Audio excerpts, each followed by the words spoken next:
Hello મિત્રો, જય શ્રી કૃષ્ણ. આપ સૌનું સ્વાગત કરું છું મારા ચેનલની અંદર. કેનેડામાં તમારું બી શું પીઆર રિજેક્ટ થઈ શકે છે? કારણ કે આ અત્યારે એવી વસ્તુઓ છે કે કેનેડાની અંદર લગભગ જે 5 સ્ટુડન્ટો ગયા છે એમાંથી કોઈ વર્ક પરમિટ એપ્લાય કરી છે, કોઈ વર્ક પરમિટનું એક્સટેન્શન એપ્લાય કર્યું છે અને કોઈએ પીઆર્સ એપ્લાય કર્યા છે. કારણ કે પીઆરની 2,27,000 જેવી ફાઇલો તો આપણે લાસ્ટ વિડીયોમાં જોઈ હતી કે પેન્ડિંગ બતાવી રહી હતી. તો આની અંદર અત્યારે મને એક કોમન મસ્ત ક્વેશ્ચન્સ આવી રહ્યો છે કે જેની અંદર સર પીઆર કેન્સલ થઈ જાય તો મારું અથવા પીઆર રિજેક્ટ થઈ જાય તો હું તો મેં આજે જે ડિસ્કશન કરીશ એ ખાસ તમે જોજો, કારણ કે તમારે બી જો આ વસ્તુથી બચવું છે કે તમારું પીઆર રિજેક્ટ ના થાય તો તે બી આની અંદરથી સરળ માહિતી મળી શકે છે. વિડીયો લાસ્ટ સુધી જોશો તો તમને સમજાઈ જશે. અને એ પહેલાં જો ચેનલ પર નવા છો સબસ્ક્રાઈબ કરી દેજો, નોટિફિકેશન ઓન કરજો. આપણી એક બીજી ચેનલનું યુટ્યુબ હેન્ડલ ઉપર રિફ્લેક્ટ થઈ રહ્યું છે @HM Visa કાઉન્સેલિંગ. એ ચેનલને બી સબસ્ક્રાઈબ કરો, એનું બી નોટિફિકેશન ઓન રાખો, જેથી કરીને બીજી કન્ટ્રીઓ બી, હું ઘણા વિડીયોમાં બી કહું છું કેનેડા જાઓ તો કેરિયર સેટ થાય એવું ના હોય ક્યારે બી, પરંતુ ઘણાનો માઇન્ડસેટ એવો બની ગયો છે કે અમે કેનેડા જશું તો જ કેરિયર બનશે. પરંતુ હું ઘણી વખતે કહું એ મુજબ કે કેનેડા સિવાયની અધર કન્ટ્રીઓઝ લગીની જો માહિતી એમની પાસે પહોંચે ને તો એ ડિસિઝન લઈ શકે. એટલે આપણી બીજી ચેનલના વિડીયો બી જો તમે શેર કરતા રહેશો ને તો મેક્ઝિમમ લોકો સુધી આ માહિતીઓ પહોંચશે. હવે મેઇનલી આપણે ટોપિક પર જઈએ કે ક્યાંક સોશિયલ મીડિયાની અંદરથી મને કોઈ ક્લાયન્ટ આવ્યા હતા તો એમણે બી એક વસ્તુ બતાવી કે સર જો આમાં સોશિયલ મીડિયામાં બી બતાવે કે પીઆર રિજેક્ટ થાય. હવે હું તમને એક સિમ્પલ એક સરળ વસ્તુ કહું.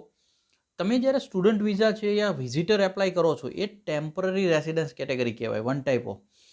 હવે તમે જ્યારે એપ્લાય કરો છો તમારો ઇન્ટેન્શન શું હોય? ફરવાવાળા વિઝિટર વિઝા જ્યારે એપ્લાય કરે તો કે ભાઈ અમે ફરવા જઈશું 5, 10 દિવસ, 15 દિવસ, 20 દિવસ, મહિનો જે ટ્રીપ હોય ત્યારબાદ અમે રિટર્ન આવીશું. સ્ટડી વિઝા તમે જ્યારે એપ્લાય કરો છો તો સ્ટડી વિઝાનો પર્પઝ તમારો શું હોય છે? સર અમે ભણવા જશું, ભણીને રિટર્ન આવીશું. સિમ્પલ આ એક વાત થઈ. હવે તમે જ્યારે પીઆર એપ્લાય કરો છો તો પીઆરની અંદર આજે સ્ટડીનું રિજેક્શન આવે, વિઝિટરનું રિજેક્શન કેમ આવે કે ઇમિગ્રેશન એવું લખીને આપે કે અમને તમારો પર્પઝ ફરવાનો નથી લાગતો એટલે હું તમારી ફાઇલ રિજેક્ટ કરું છું, અમને તમારો પર્પઝ ભણવાનો નથી લાગતો, તમે રોકાઈ જશો એટલે હું તમારી ફાઇલ રિજેક્ટ કરું છું. પરંતુ પીઆર એટલે કે તમે જ્યારે કેનેડિયન પીઆરની અંડરમાં એપ્લાય કરો છો, પીઆર એટલે એ ઇમિગ્રેશન ફાઇલ તમારી પીઆરની અંડરમાં જાય છે તો ઓલરેડી પહેલો ઇન્ટેન્શન તો તમારો ત્યાં શોધ થઈ ગયો કે તમે સેટલ થવા માટે એપ્લાય કર્યું છે અને કેનેડાએ જે પીઆર પ્રોગ્રામ ઓપન કર્યા છે એના અંડરમાં તમે એપ્લાય કર્યું છે. તો કે હવે પીઆરમાં રિજેક્શન કેમ આવે અથવા આવી શકે ખરું? તો કે આવી બી શકે, પરંતુ ક્યાં આવી શકે કે તમે કોઈ માહિતી આપવામાં ભૂલ કરો. તમે જોયું કે સ્ટુડન્ટમાં પોઈન્ટ્સ હોય, તમે જોયું કે વિઝિટરમાં પોઈન્ટ્સ હોય. પીઆરમાં પોઈન્ટ સિસ્ટમ કેમ રાખવામાં આવી છે? પીઆરમાં એટલે પોઈન્ટ સિસ્ટમ રાખવામાં આવે છે કે તમને ઓલરેડી કેનેડિયન ઇમિગ્રેશન તરફથી એક ક્રાઇટેરિયા આપી દેવામાં આવ્યો છે કે જેમાં તમારી એજ, એજ્યુકેશન, એક્સપિરિયન્સ, તમારું લેંગ્વેજ એટલે કે IELTSના સ્કોર, IELTS ફ્રેન્ચ કર્યું હોય તો ફ્રેન્ચના સ્કોર છે, તમારા IELTS plus education, IELTS plus એક્સપિરિયન્સના પોઈન્ટ્સ, આ બધા પોઈન્ટ્સ તમે જો કેલ્ક્યુલેટ કરો અને એ મુજબ તમે એલિજિબલ ક્રાઇટેરિયામાં આવતા હો તો જ તમે એપ્લાય કરજો. ક્રાઇટેરિયામાં ના આવતા હોય તો એપ્લાય ના કરતા. તો કે ઓલરેડી તમને ટર્મ્સ એન્ડ કન્ડિશન પહેલાં જ કહી દીધેલી છે. હવે છતાં બી તમે આ ટર્મ્સ એન્ડ કન્ડિશન વાંચો નહીં, જાણો નહીં, સમજો નહીં અને જો તમે કદાચ એપ્લાય કરી દો, બરાબર, કે ભાઈ આજે એક એક્ઝામ્પલ છે કે એમણે કીધું છે કે ભાઈ જો તમે પીઆર એપ્લાય કરવું છે તમારે 67 પોઈન્ટ જોઈએ છે, તમારા 65 પોઈન્ટ્સ થતા હોય છતાં બી તમે જો એલિજિબલ પોઈન્ટ ના થતા હોય છતાં એપ્લાય કરો તો તમારી ફાઇલ રિજેક્ટ થવાનો ચાન્સ હોય. પરંતુ તમે પોઈન્ટ સિસ્ટમને શાંતિથી સમજી, પોઈન્ટ સિસ્ટમ આજે CEC ક્લાસની વાત કરીએ એના બી પોઈન્ટ સિસ્ટમ હોય કે બી કેટેગરી, સી કેટેગરી, તમારો જોબ ઓફર લેટર કયો હોવો જોઈએ, તમારી પાસે IELTS લેવલ કેટલું હોવું જોઈએ. આજે તમને ક્લિયર લખવામાં આવ્યું છે કે ભાઈ તમારું IELTSની જે લેંગ્વેજ સિસ્ટમ છે એનું CLB લેવલ 6 જોઈએ, CLB 7 જોઈએ, CLB 8 જોઈએ.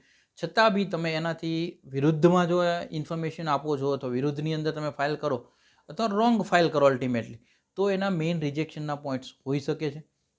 બાકી જો એક અલ્ટિમેટલી જોવા જાય કે તમારી પાસે જ્યારે સામે પહેલાં 5 કે 10 ક્રાઇટેરિયા છે જે તમને કહી દીધું છે કે આ ફેસ ક્રાઇટેરિયા, આજે એક એક્ઝામ્પલ છે, તમે આખી ફાઇલ કરો ત્યારબાદ તમારો CRS કેલ્ક્યુલેશન તમારી પાસે આવે.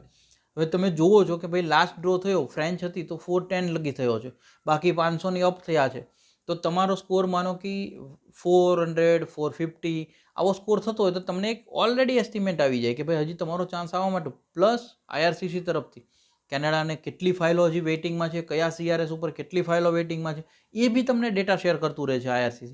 તો તમે એ જોશો તો બી તમને એક ખ્યાલ આવી જશે કે ઓલરેડી ભાઈ મારો CRS આજે 450 છે તો કે 450 વાળા CRS વાળી આગળ કેટલી ફાઇલો છે. આ નંબર કેટલા ડાઉન, તો એના ઉપરથી બી તમને ખ્યાલ આવી જાય.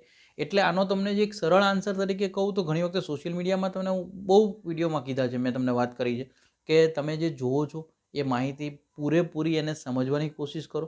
કારણ કે સોશિયલ મીડિયામાં તો એવું બતાવી દીધું તમારું પીઆર રિજેક્ટ થઈ જશે, આવું પણ પીઆર રિજેક્ટના કારણો તમને જાણવા જરૂરી છે કે મેં તમને કીધું એકદમ મિસરિપ્રેઝન્ટેશન અથવા ખોટી ઇન્ફોર્મેશન. બાકી એક એક્ઝામ્પલ છે કે તમને જ્યારે સામે એક વખત ક્રાઇટેરિયા આપ્યા છે કે આટલી વસ્તુ હોય તો પીઆર એપ્લાય કરજો, તો એનો પછી તમારે ખાલી વેઇટ એન્ડ વોચ જ વધારે કરવાનો હોય. બને એટલી સરળ ભાષામાં અમે કોશિશ કરી છે કે તમારી સુધી માહિતી પહોંચી કરી. તમને જો માહિતી સારી લાગી છે તો લાઇક કરી દેજો, અને કંઈક કહેવા માગો યા કંઈ તમારા પોઈન્ટ વિશે ડિસ્કસ કરવું છે, કંઈ સમજવું છે હજી વધારે, કોમેન્ટ કરતા રહેજો. મેક્ઝિમમ લોકો સુધી સ્પ્રેડ કરવાનું ના ભૂલતા, બિકોઝ સ્પ્રેડ એજ્યુકેશન, સપોર્ટ એજ્યુકેશનનું બધા વિડીયોમાં વાત કરું છું. તમે શેર નહીં કરો ત્યાં સુધી માહિતી નહીં પહોંચે લોકો સુધી. અમારી જે કોશિશ છે એ 50% છે, પણ 50% તમારા હાથમાં છે, એટલે મેક્ઝિમમ શેર કરતા રહેજો. Thank you so much. જય હિન્દ, જય ભારત.